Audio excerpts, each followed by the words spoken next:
नमस्कार, स्वागत है आपका हमारे खास कार्यक्रम में, जहां हम बात करेंगे आपके स्वास्थ्य को लेकर। बिनाइन प्रोस्टेटिक हाइपरप्लासिया यानी कि बीपीएच पुरुषों को प्रभावित करने वाली एक जटिल प्रगतिशील बीमारी है जो आमतौर पर यूरिनरी ट्रैक्ट के लक्षणों से जुड़ी होती है। ये रोगी के क्वालिटी ऑफ लाइफ को काफी कम कर देता है। हालांकि बीपीएच में आमतौर पर लंबे समय तक चलने वाले उपचार की आवश्यकता नहीं होती और आसानी से ठीक भी हो जाती है, लेकिन लोगों में अवेयरनेस की काफी कमी की वजह से मरीज साइलेंटली सफर करते हैं। बीपीएच और इसके प्री डिस्पोजिंग फैक्टर्स के बारे में जानकारी और जागरूकता ही इसके निदान, प्रबंधन और इस स्थिति से संबंधित आगे की जटिलताओं यानी कि कॉम्प्लिकेशंस की रोकथाम के लिए भी आवश्यक है। इसी बीपीएच और उसके प्रबंधन के बारे में सही जानकारी देने के लिए हमारे पास एक्सपर्ट्स का एक विशेषज्ञ पैनल है। तो आइए इन एक्सपर्ट डॉक्टर्स का स्वागत करते हैं अपने इस खास कार्यक्रम में। हमारे साथ जुड़ गए हैं डॉक्टर संदीप हारकर जी, सीनियर कंसल्टेंट यूरोलॉजी और kidney transplant, Artemis hospital, Gurugram, Haryana से। संदीप हारकर जी, बिनाइन प्रोस्टेटिक हाइपरप्लासिया पुरुषों में पाई जाने वाली एक कॉमन बीमारी है। बीपीएच क्या है और इसके रिस्क फैक्टर्स क्या हैं? बीपीएच जो है वो उसे इंग्लिश में, अंग्रेजी में बिनाइन प्रोस्टेटिक हाइपरप्लेजिया कहते हैं। हर पुरुष के अंदर एक ऑर्गन होता है जिसे प्रोस्टेट कहते हैं, जिसको आम भाषा में गदूद के नाम से जाना जाता है। ये पेशाब के रास्ते में ब्लैडर, जो यूरिनरी ब्लैडर होता है, जो मसाना होता है यूरिन स्टोरेज का, वहां से जो यूरिन बाहर निकलता है उसके रास्ते में आता है। और ये प्रोस्टेट जो पेशाब के रास्ते के चारों तरफ होता है।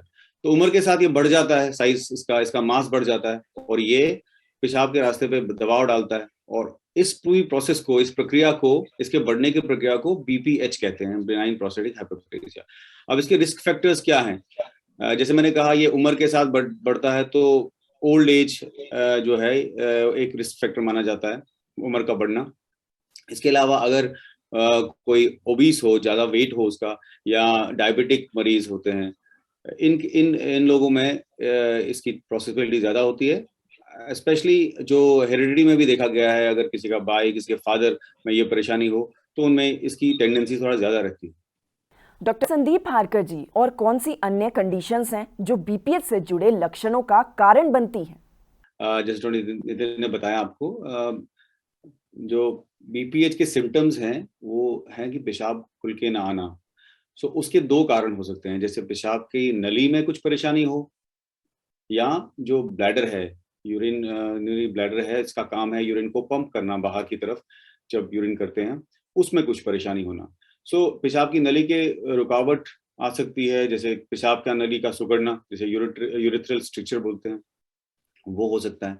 या यंगर एज ग्रुप में प्रोस्टेट का इन्फेक्शन होना, प्रोस्टेटाइटिस, जिसमें उसका टेम्परेरी साइज बढ़ जाता है, वो सिम्टम्स मैच कर सकता है। यूरिन का इन्फेक्शन होना, कभी कभी मसाने में जो ब्लैडर है उसकी नसें वीक हो जाती हैं, तो उसके कारण भी यूरिन का प्रेशर नहीं बनता, यूरिन का फ्लो नहीं बनता, तो सिम्टम्स वो मैच करती हैं।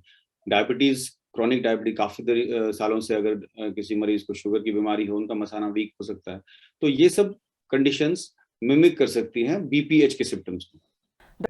डॉक्टर संदीप हारकर जी, बीपीएच की गंभीरता आखिर कैसे निर्धारित की जाती है?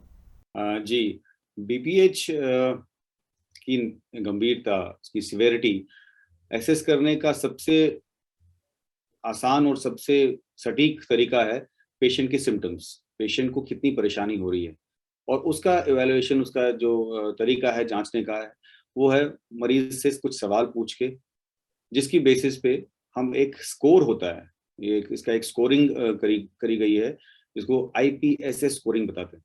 तो इसके स्कोर के आधार पे एक पर्टिकुलर स्कोर के बिना पे हम कह सकते हैं कि मरीज को कितनी सिवियरिटी है। जैसे 20 के ऊपर हो तो ज्यादा सीवियर माना जाता है, 7 से नीचे हो तो कम माना जाता है। तो ये एक सबसे बेसिक इवैल्यूएशन है जो हम ओपीडी में मरीज से बात करके ये अंदाजा लगाया जा सकता है।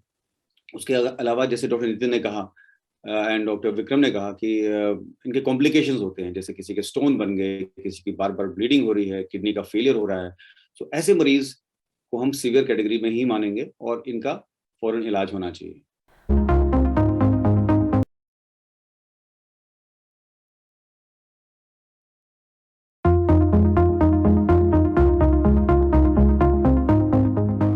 Welcome back after the break. आज हम अपने एक्सपर्ट डॉक्टर्स के साथ चर्चा कर रहे हैं बिनाइन प्रोस्टेटिक हाइपरप्लासिया यानी कि बीपीएच पर।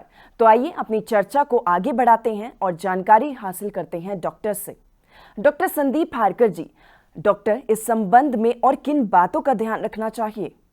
जी, यहाँ पे मैं एक बात पे जोर देना चाहता हूँ कि कई बार हमारे पास मरीज आते हैं जो जिन्होंने एक टेस्ट कराया होता है, जिसको पीएसए टेस्ट बताते हैं, प्रोस्टेट स्पेसिफिक एंटीजन, जो ब्लड टेस्ट होता है आजकल आमतौर पे लेबोरेटरीज में हो जाता है बिना किसी प्रिस्क्रिप्शन के भी।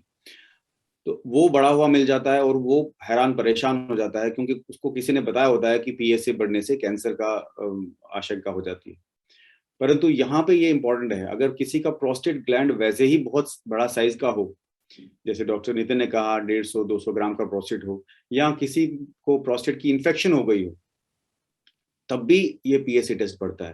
तो आम जनता से मैं ये आग्रह करता हूँ कि एक तो ऐसे ब्लड टेस्ट बिना एडवाइस के ना कराएं, और कराएं भी तो फिर पीएसए टेस्ट को डॉक्टर की सलाह के हिसाब से ही चलें, क्योंकि इसमें कई रीजन होते हैं उसके बढ़ने के।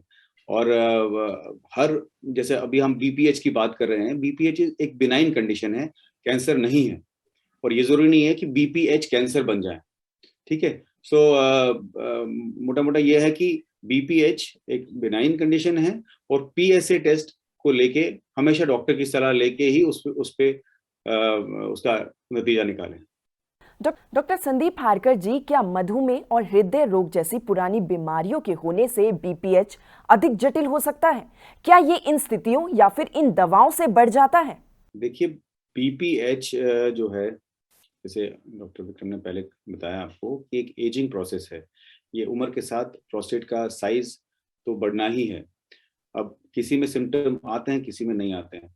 अब रही बात ये जो बीमारियों की का आप बता रहे हैं, डायबिटीज है, मधुमेह है, या ये हाइपरटेंशन है, ब्लड प्रेशर, ऐसा देखा गया है कि डायबिटिक मरीजों में बीपीएच की टेंडेंसी कुछ ज्यादा हो जाती है, पर जरूरी नहीं है कि हर किसी मरीज को हो।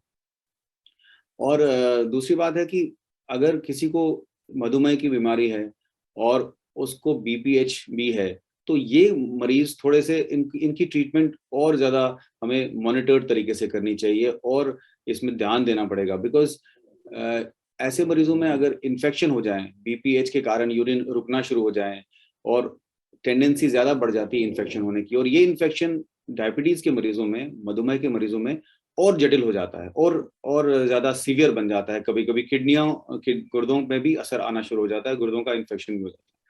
सो ऐसे कैटेगरी के मरीज जो हैं, जो जो जिनमें और कोई बीमारी भी साथ में मिली हुई है, मधुमेह है, हार्ट की परेशानी है, तो इनमें हमें अपना थ्रेशोल्ड जो है, अपना जो इंटरवेंशन का थ्रेशोल्ड कम रखना चाहिए, और टाइमली इंटरवेंशन करना चाहिए। टाइम पे ही डॉक्टर की सलाह लेके अपना इलाज शुरू कर देना चाहिए, ताकि ये कॉम्प्लिकेशन के फेज में न चला जाए।